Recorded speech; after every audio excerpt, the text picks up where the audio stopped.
বদরের প্রান্তরে তলোয়ার নাই, ঘোড়া নাই, ওট নাই, সৈন্য সামন্ত নাই, না খেয়ে হাড্ডি সারা 313 জন মুসলমানকে নিয়ে আল্লাহর উপর ভরসা করে বদরের প্রান্তরে দাঁড়ালেন।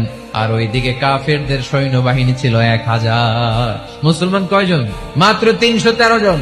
ওদের কাছে অস্ত্র শস্ত্রে সজ্জিত সেনাবাহিনী। বিশ্বনবীর 313 জনের কাছে তলোয়ার নাই, ঘোড়া নাই, কিচ্ছু নাই। বিশ্বনবী আল্লাহর উপর ভরসা করে এক মুষ্টি বালি নিয়ে ওয়াশাহাতিল ওযু, কাফেরদের চোখগুলো ধ্বংস হোক বলে তিনি বালুগুলো ছড়িয়ে দিলেন। মুহূর্তের মধ্যে 1000 সৈন্যবাহিনীর কাফের সৈনিকদের চোখের মধ্যে ধূলিকণা পৌঁছে দিল কে? বুঝে শুনে উত্তর দিয়েন। এখানে 1000 লোক দাঁড়ানো, আমি বালু নিলাম, গায়ের যত জোর আছে সবার চোখের দিকে মারলাম। 1000 জনের চোখের ভিতরে ঢুকবে সর্বোচ্চ 5 জন, বেশি হইলে 10 জন, বেশি হইলে 50 জন। বুঝে শুনে উত্তর দিয়েন। আমার মুষ্টিবদ্ধ বালু ছুঁড়ে মারলে 1000 মানুষের চোখের মধ্যে পড়বে। এজন্য আল্লাহ বলেন, নবী ওটা তুমি মারো না, ওটা আমি মারছি।